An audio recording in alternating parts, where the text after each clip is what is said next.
Why choose a Sleep Number smart bed? Can I make my site softer? Can I make my site firmer? Can we sleep cooler? Sleep Number does that. Cools up to 8 times faster and lets you choose your ideal comfort on either side. Your Sleep Number setting.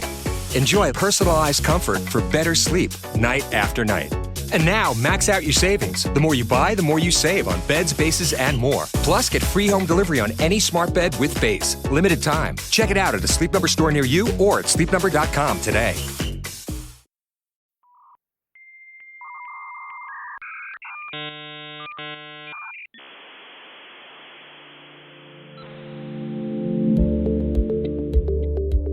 Hello, friends. Welcome back to Out of Patience.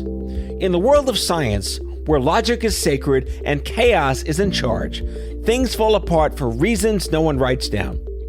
When ambition collides with bureaucracy, when brilliance hits a budget ceiling, when the system tells you to quit, one guy stays behind to take notes. So when the bench goes sideways, we send in Oliver Bogler. Here is the latest dispatch from Standard Deviation. Take it away, Oliver.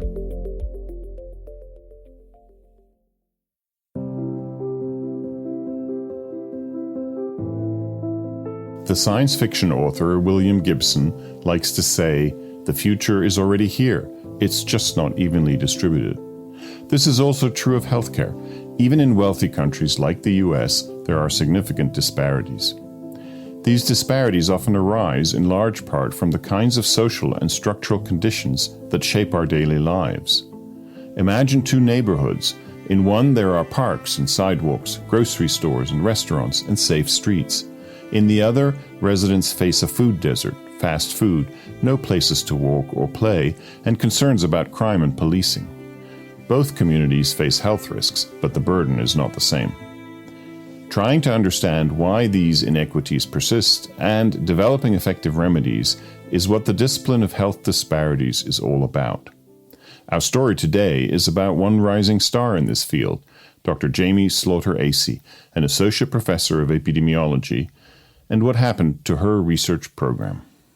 I don't think I'll ever forget that moment, in all honesty. It was pretty traumatic. Jamie had received news that her National Institutes of Health grant, worth over $2.4 million, had been abruptly cancelled. I'm Dr. Oliver Bogler, a cancer biologist supporting scientists and telling their stories. To understand the true significance of what happened, we need to start with the problem Jamie and her team were tackling. Black women have been dying at a higher rate in relationship to pregnancy for over a century. And the same thing is true for their Black infants. Jamie wanted to understand why Black women in the U.S. face double the risk of adverse birth outcomes compared to white women. It doesn't have to be this way. Like if we were to look at the rate of infant mortality or preterm birth in the US relative to Cuba, we'd find that Cuba has better outcomes for these national indicators than the United States. Jamie explains that part of the reason we still have such poor outcomes in some communities is that health risk is often treated at the individual level in the US rather than at the population level. A focus totally on individual level factors like how a mom eats, whether she smokes, drinks, goes and gets prenatal care, has not reduced that disparity because those things only account for max 10, maybe you can get up to 15% of the difference in health outcomes by race, ethnicity. By also looking at population-level determinants and how these are transmitted across generations, you can make more progress. And so Jamie focused her work at this level. If my research can be translated into action, then you would see this dramatic decrease in maternal mortality, and infant mortality rates, but you would also see a closing of the racial and ethnic disparities that exist. The study that was cancelled, called Life 2, was innovative. So Life 2, it is a cohort study that looks at how the social environment across a Black woman's life affects her epigenome, which is a set of chemical markers that act like switches, turning on or off genes in response to stress and other life experiences. The hypothesis Jamie and her team were testing is that the stress experienced by a mom, especially during pregnancy, leaves a mark that can affect her health and that of her baby via something called the epigenome. If your genes are the blueprint, then the epigenome is a set of sticky notes attached to it that modify how the builder interprets the plans. These sticky notes shift around as we age and also as we experience stress, and understanding how that affects health was Jamie's goal. Life 2 builds on more than 15 years of work that Jamie had already done, including during her postdoc years. The current phase recruited its first mom in June of 2022. The work was happening in Detroit, a community with need that has a research advantage. When a person is born in the state of Michigan, by law, the hospital performs a heel prick to get generally about 5 drops of blood on a little card. And that card is preserved. Most states discard these cards after a few years, but in Michigan, they're kept. So that means for every woman that is in our study, we have a blood spot from 2 time points. One from when she was born, and the second right after she's delivered her baby. Comparing the epigenome, the sticky notes, at these 2 time points, in combination with mom's life history and data about the birth, allows Jamie to examine how the epigenome changes and influences the health of the mother and the child. No wonder that the peer reviewers of her grant called it very thoughtful and a rigorous study with careful measurement of multi-level cumulative synergistic stressors, including exposure to racism.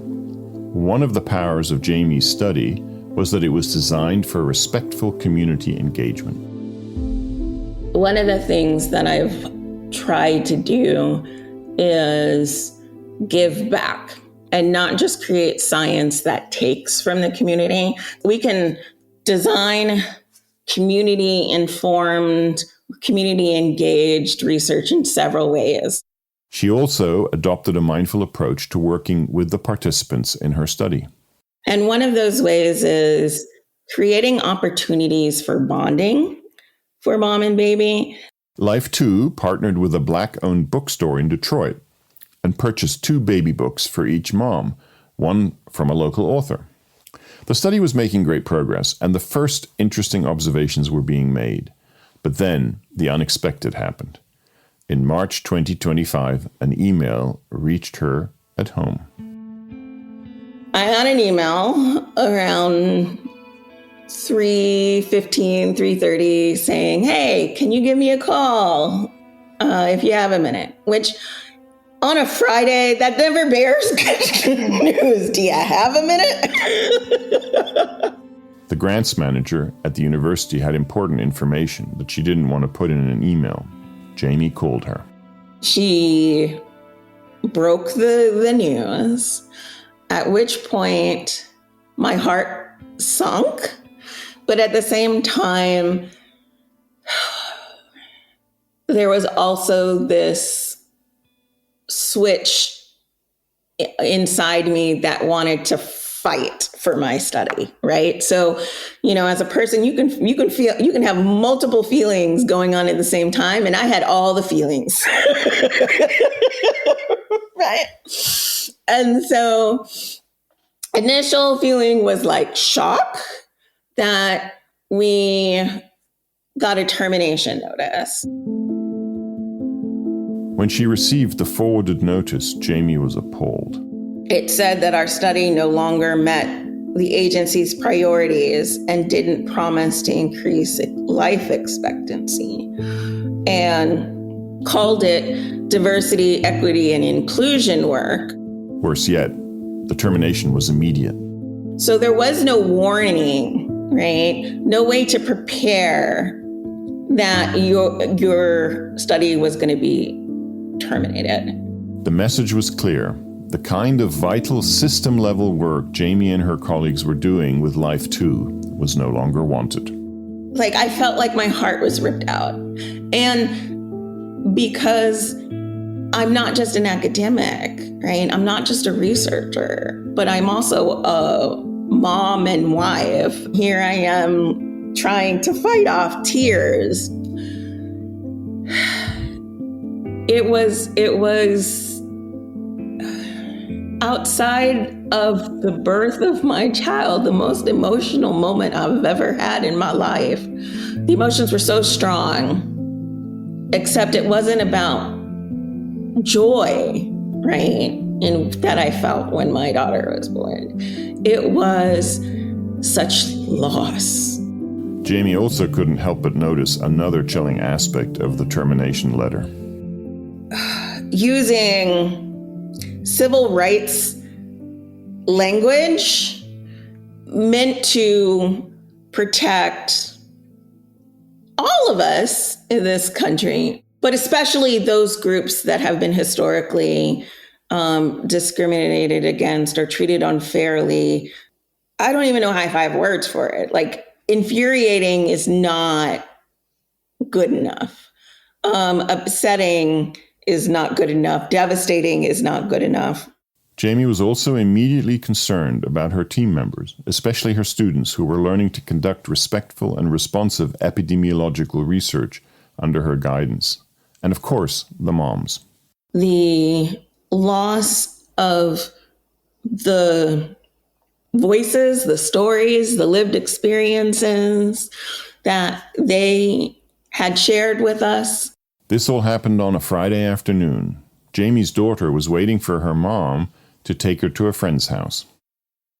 I know after I got off the phone call, I literally just sunk to the floor and cried. I mean, it probably was like straight out of a movie when you hear something in which I literally just sunk to the floor and just cried.